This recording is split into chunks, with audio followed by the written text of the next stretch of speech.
मुझे तो कुछ समझ ही नहीं आ रहा छोटी माँ।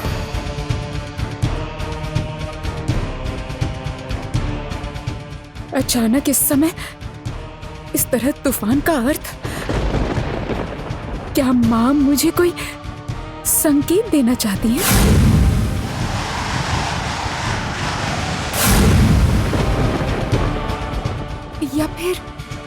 या फिर जो हुआ वो केवल एक संयोग था?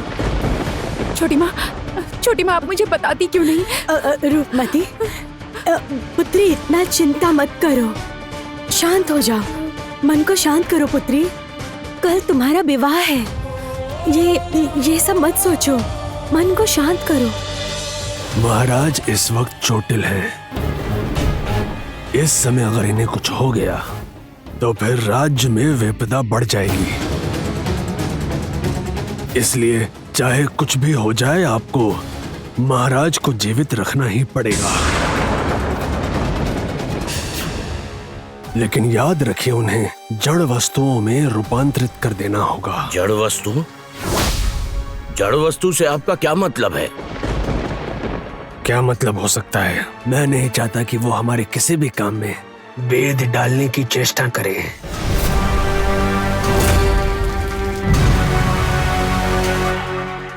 वाह, ये तो बिन मांगे बरसात हो गई। उधर चोटिला भी यही चाहती है कि महाराज जड़ वस्तु बनकर रहे, और यहाँ भी लोग यही चाहते हैं।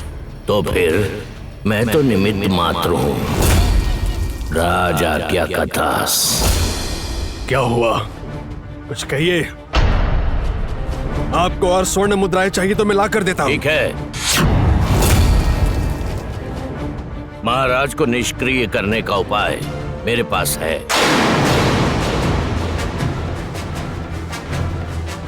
किंतु उससे पहले आप सभी को इस कमरे से बाहर जाना होगा।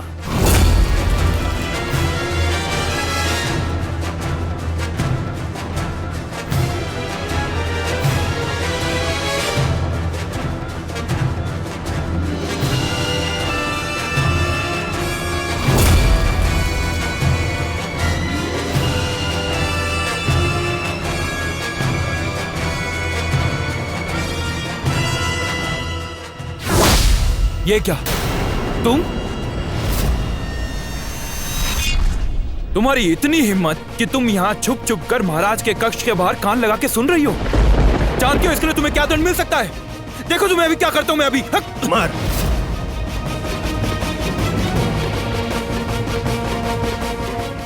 तुमने खुद अपनी आंखों से सब कुछ देखा है। ये महाराज इस वक्त बहुत अस्वस्थ हैं, इसीलिए राज वैद्य को बुलाया गया है। अब ये सब सुनकर कहीं रूपमती चिंता में ना पड़ जाए, इसीलिए इसे गुप्त रखा जा रहा है। महाराज अस्वस्थ है?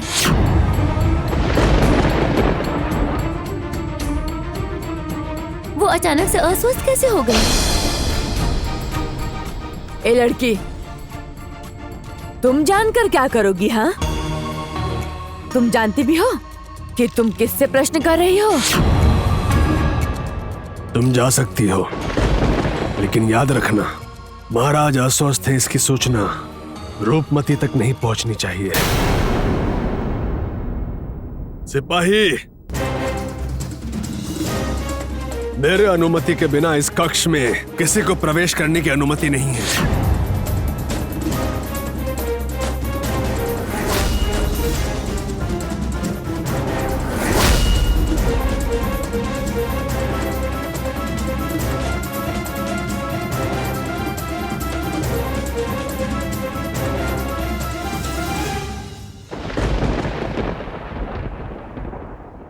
नहीं, राजभ्राता जितना भी सामान्य रहने का प्रयास कर ले, पर मुझे सामान्य नहीं लग रहा। किंतु इस क्षण मुझे करना क्या चाहिए?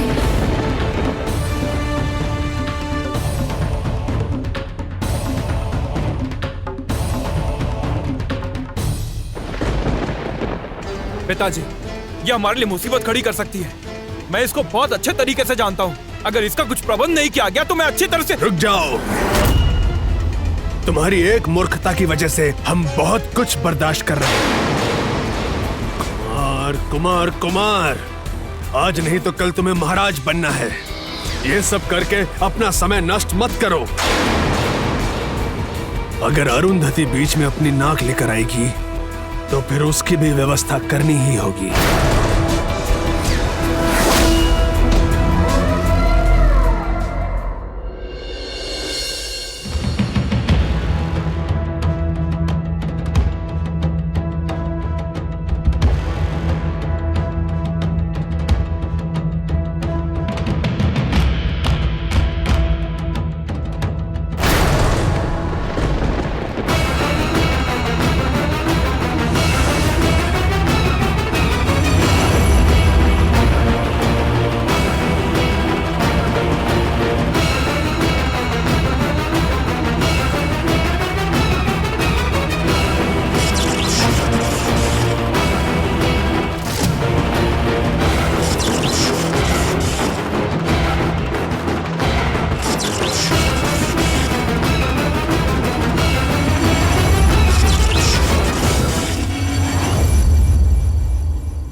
अच्छा देखो तो,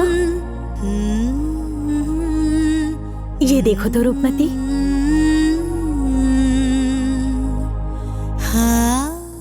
पिताजी कैसे हैं? पिताजी को एक बार देखना चाहती हूँ। वो देखो आरुधंती भी आ गई, बहुत अच्छा हुआ। तुम रूपमती के पास रुको, मुझे बहुत कार्य करने हैं। हाँ, मैं अभी आती हूँ, मैं आती हूँ।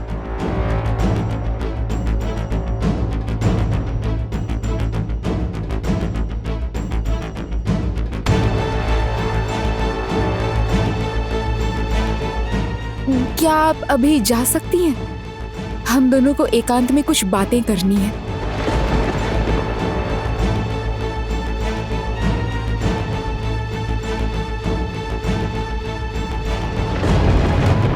अरुंधति, अरुंधति, क्या हुआ तुम्हें? तुम अचानक ऐसे चिंतित क्यों दिखाई दे रही हो? रूप, तुम्हें ना एक बार महाराज से जाके मिलना चाहिए। महाराज शायद अस्वस्थ है। ये क्या कह रही हो तुम?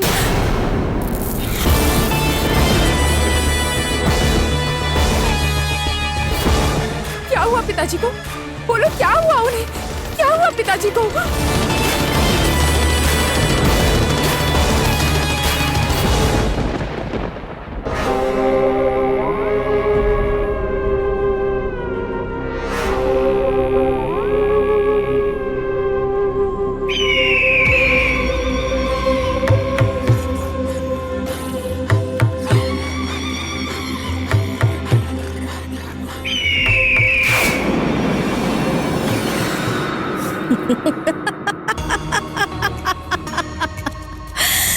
समय आ गया है, अब और अधिक देरी नहीं।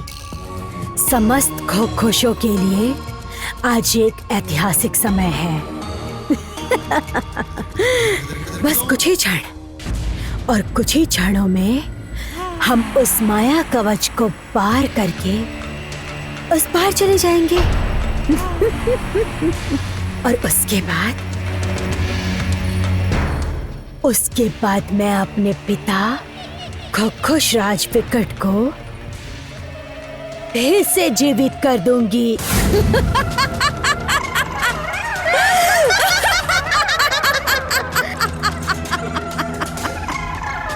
जय कुकुशाली जोटीला की जय। जय कुकुशाली जोटीला की जय। जय कुकुशाली जोटीला की जय।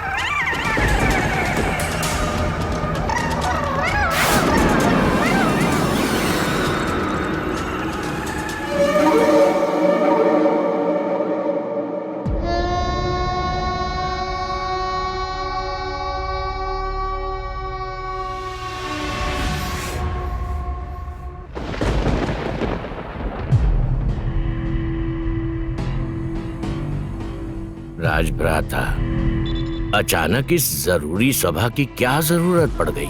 यदि आप हम सभी लोगों को बता दें तो। बताता हूं।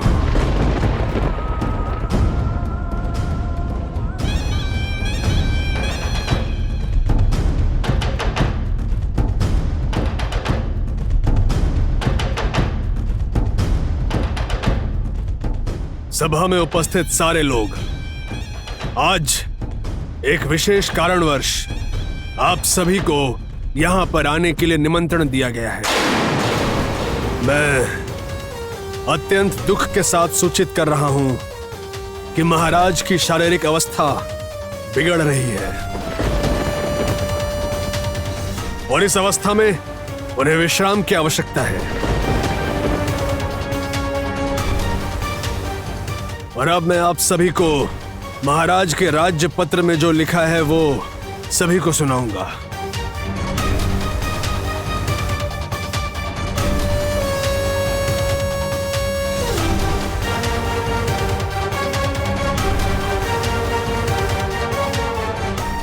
मैं रूपनगर का महाराज विक्रमदेव आप सभी को आज ये सूचित करना चाहता हूं कि मेरी शारीरिक अवस्था बिगड़ रही है और मुझे कुछ दिनों के लिए विश्राम चाहिए। लेकिन कहीं मेरी शारीरिक अवस्था की वजह से राजकुमारी के स्वयंवर में कोई कठिनाई ना आए। और जैसा कि मैंने निर्धारित किया था, राजकुमारी के स्वयंवर के बाद रूपनगर के नए राजा कुमार देव का राज्य अभिषेक होगा और मैं खुद राजकुमारी के स्वयंवर और कुमार देव के राज्य अभिषेक के वक्त प्रस्तुत रहूंगा। और याद रहे, तब तक स्वयंवर में आए हुए अतिथियों के सामने हमारे रूपनगर का सम्मान बना रहे। क्या हुआ पिताजी को?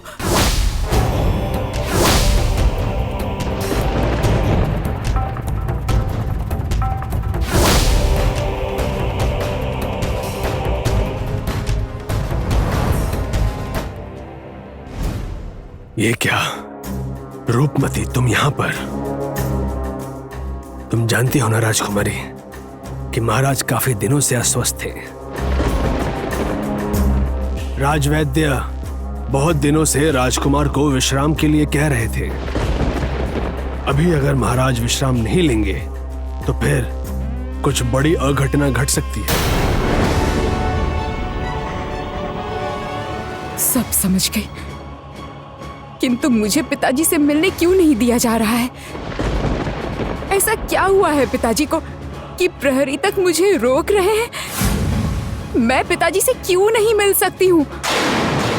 मैं अपने पिताजी को एक बार अपनी आंखों से देखना चाहती हूँ। आश्चर्य, आश्चर्य, सचमुच बहुत आश्चर्य की बात है।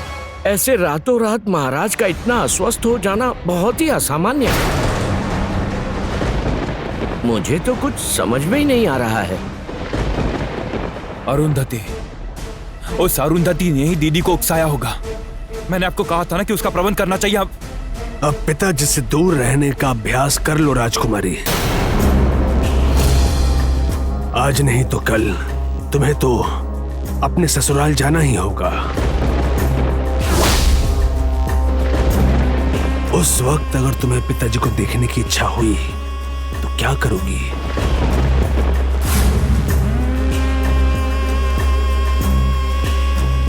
मुझे ऐसा प्रतीत होता है कि हमारे सभा के इस आनंदित अनुष्ठान में आनंदित रहना अनिवार्य है, क्योंकि हमने सारे राज्य के राजकुमारों को आमंत्रित किया है और वो सब लोग कल होने वाले स्वयंवर में प्रस्तुत रहेंगे।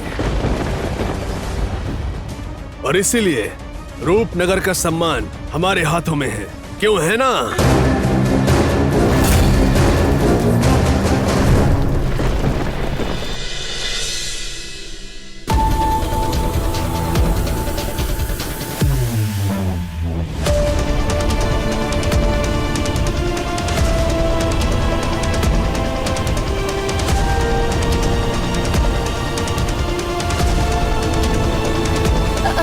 मिठाई लो ना, मिठाई लो ना। आइए आइए। अरे तुम भी लो ना, लो लो, तुम भी लो। तुम सब लोग पूरा दिन इतना काम करते हो तो लो ना, मिठाई खाओ। हाँ हाँ, ये लीजिए, मिठाई लीजिए।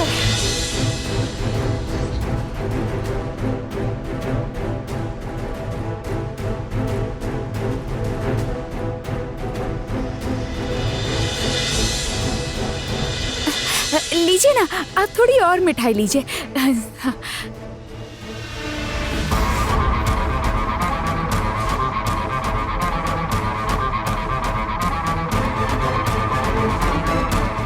तुम दोनों कब से यहाँ पर खड़े हुए हो और ये देखो हम लोग भूल ही गए। लो मिठाई खाओ।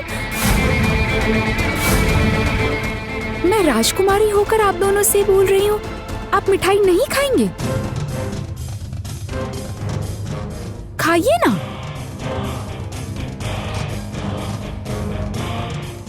आप भी लीजिए। क्या हुआ? खाओ। खाता हूँ थोड़ी देर में। अरे बाबा, तुम लोग दिन भर ऐसे खड़े रहते हो, तुम्हें भी तो कष्ट होता होगा। मैं कह रही हूँ ना, तुम लोग खा लो। खाओ ना, खाओ खाओ।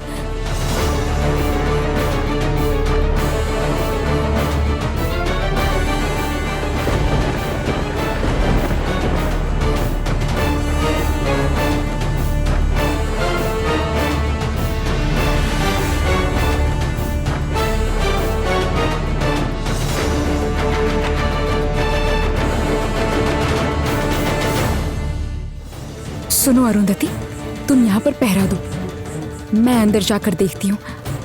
और सुनो, किसी को भी अंदर मत आने देना, समझ गई? मैं आती हूँ। पिताजी, पिताजी!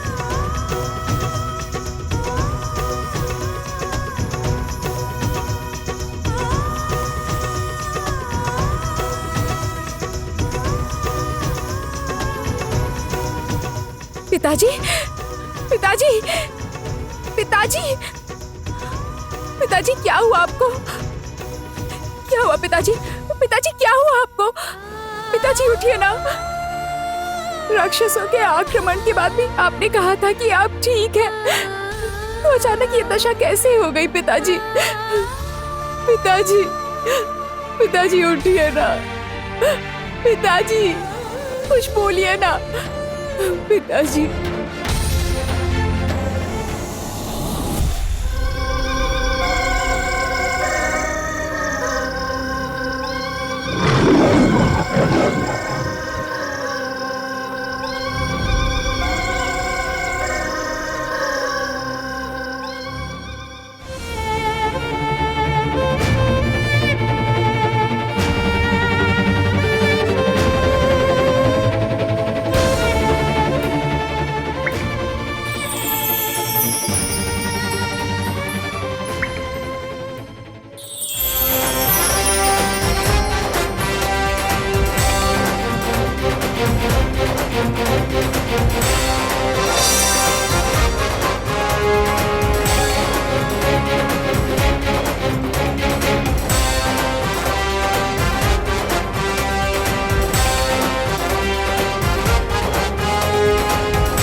पिताजी, पिताजी,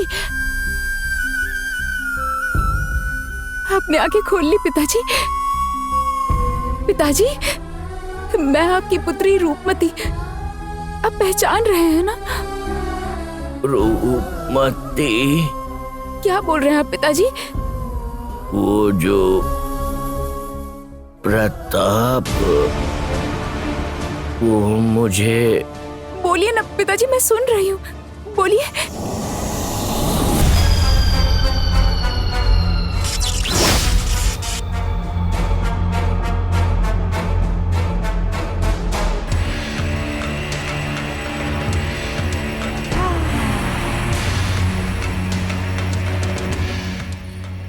कैसे कैसे ये माया कवच फिर से शक्तिशाली हो गया? उस राज वैद्य ने निश्चित ही अशुभ अंगूठी राजा को पहना दी थी, इसलिए वो माया कवच दुर्लभ होकर टूट गया था। तो फिर इतना शक्तिशाली कैसे हो गया? कौन मेरी शक्ति को हरा रहा है? कहीं राजा विक्रमदेव के पास कोई शुभ शक्ति है क्या?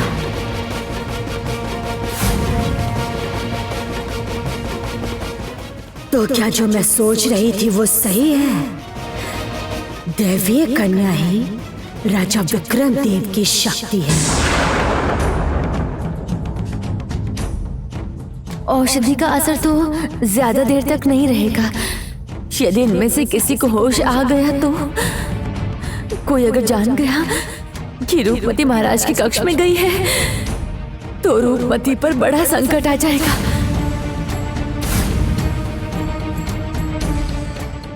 नहीं नहीं नहीं, रूपमती को सावधान करना ही होगा।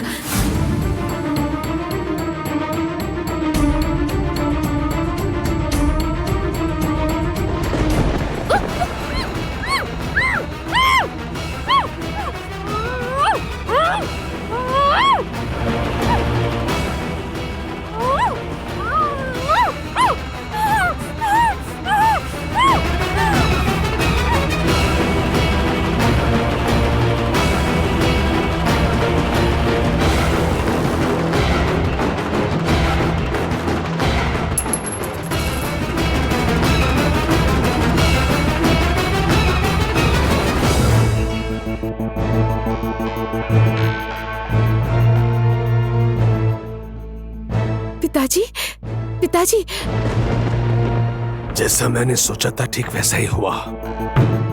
रूपमती, अब अच्छा, अब आप क्या करेंगे पिताजी? राजवैद्य को बुला के लेके आओ। मैं रूपमती को रोकता हूं। जाओ।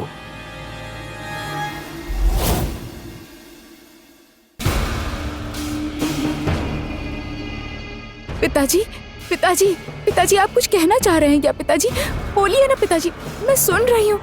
वो प्रताप, वो मुझे। पिताजी, रूपमती तुम यहाँ? बोलिए ना।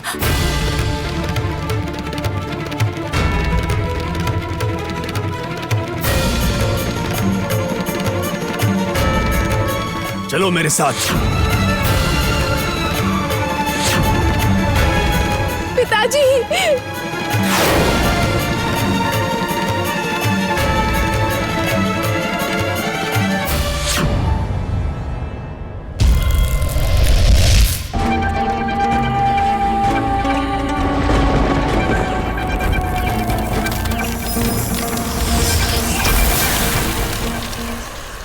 जय कुकुश रानी चोटीला की जय। जय कुकुश रानी चोटीला की जय। कुकुश रानी चोटीला की जय। कुकुश रानी चोटीला की जय। कुकुश रानी चोटीला की जय। कुकुश रानी चोटीला की जय।